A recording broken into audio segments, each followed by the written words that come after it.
La drogue. Un fléau pour certains. Un gagne-pain pour d'autres. On estime à plus de 40 000 le nombre de revendeurs actifs en France. Quelle est la réalité derrière les chiffres? Qui sont ces commerçants de l'ombre, travaillant dans le danger permanent? Nous avons suivi l'un d'entre eux dans son quotidien. Erwan M, alias Merlin l'Enchiteur. Un Breton, débarqué dans le sud pour raisons professionnelles. Il parle aujourd'hui à visage découvert.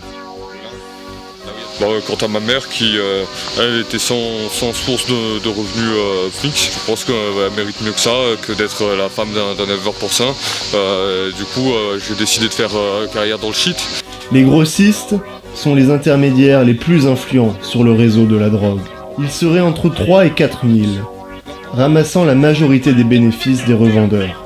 Ils sont souvent armés et n'hésitent pas à être violents quand il s'agit de leur business.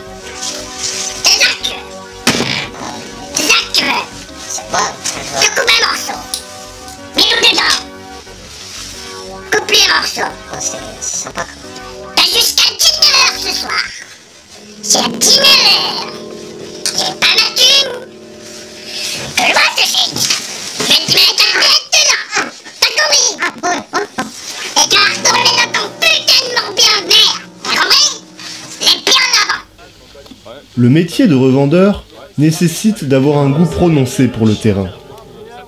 Un bon carnet d'adresses est la clé d'une activité sûre et régulière. Ici, plus qu'ailleurs, le client est roi. Si tu veux, le gars, en fait, le mec là, le bonhomme il m'a fait crête, tu vois, donc ça veut dire que je peux lui passer les sous après, tu sais, plus tard et tout. Parce que je le connais. Franchement là, tu vois, on vient de lui niquer, on le niquera encore. C'est toujours comme ça, c'est écrit quoi. Le mec c'est un pigeon, c'est une denda. Et grâce à nous on est des mecs bien, on l'aime bien franchement dans le fond. Moi je fume depuis l'âge de 8 ans. J'ai 27 ans, ce qui fait à peu près 16-20 ans que je fume. Maintenant depuis 2 ans il est descendu de Lille en Bretagne et maintenant regarde, j'ai même acheté les 3 bandes frère. Ouais mais attends, ouais, pas mal. Juste un joint. Ouais. Toujours là pour faire crédit. Ouais. Oh qu'est-ce que tu fais? C'est quoi ça? C'est un crédit, tu peux le rembourser quand tu veux, mais tu sais que tu dois le rembourser quand même. Moi perso, je l'ai jamais vu se battre. Ouais. Toujours, j'ai vu des mecs le taper, mais je l'ai jamais vu se battre. Non mais vas-y, assieds-toi. Négocier les prix est un art difficile qu'il faut pratiquer régulièrement pour rester le meilleur. Mais c'est aussi sa réputation que l'on construit jour après jour. Ouais, c'est... Oh putain. Ça, tu le verras toujours. Triangle du shit, tu vois. Ça tourne. Morbihan, Marseille, Maroc. MMM. Voilà. Hey, comme je t'ai appris, deal. Hein? Allez, fais-moi un petit sourire. Hein? Deal, là, y'a deal. Hein? Y'a deal quand même ou pas? Hein? Une fois, je vais donner 5, mais bon.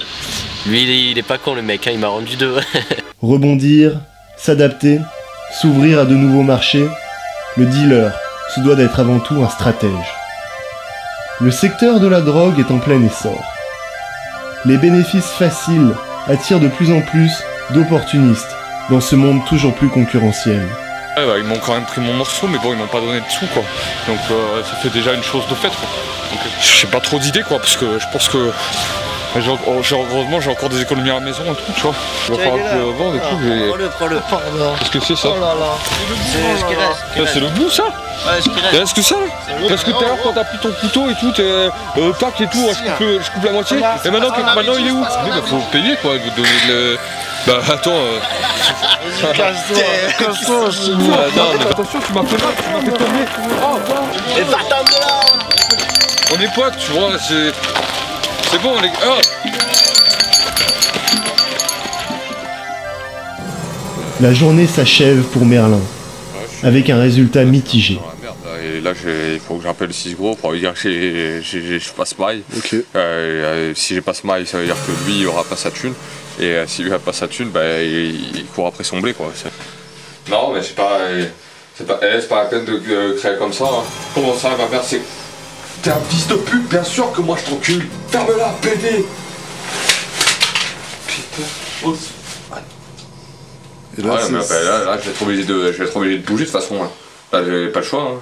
Demain? Ouais, demain, je vais dormir un peu, tu vois, d'abord quand même. Vivre dans la terreur et la précarité. Voilà finalement à quoi ressemble le quotidien des travailleurs de la drogue.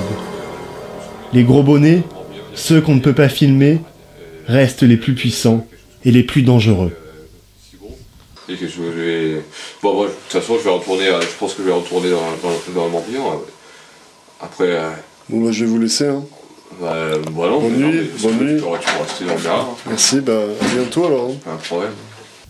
Heureusement, la ruse et la malice sont toujours là pour sauver les plus malchanceux.